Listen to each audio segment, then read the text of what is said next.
Hey friends, I know that it has been a rough week. President Trump and his cronies are following through on some of their worst, most divisive, and harmful promises from their campaign and are trying to instill fear in communities here in Rhode Island and across the country. And I just want to say that I will continue to stand strong, shoulder to shoulder with our trans community and our immigrant community. And it makes me absolutely livid and disgusted that members of our community are being used and being attacked in this way. And I will do everything to stand with you and support you and push back against these attacks.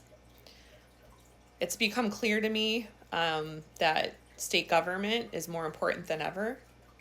And I'm glad that here in Rhode Island, we've been able to do a number of things to help make sure that we're protecting the trans community, that we're protecting the immigrant community, that we are advancing efforts to combat climate change. And I'm going to continue to work on all of those issues.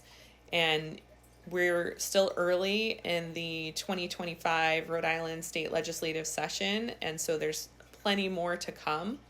But just a quick highlight from this week, we did have a oversight committee on housing. It was a joint committee between the oversight committee and the housing committees.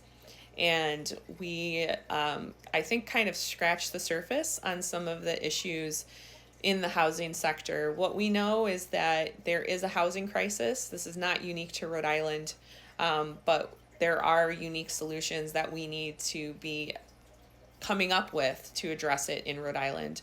And we need to address not just the long-term housing crisis to make sure that folks are able to access housing for long-term year-round needs, but also we need to address the short-term needs of the homelessness issue, especially in light of the frigid temperatures and how many people are unhoused.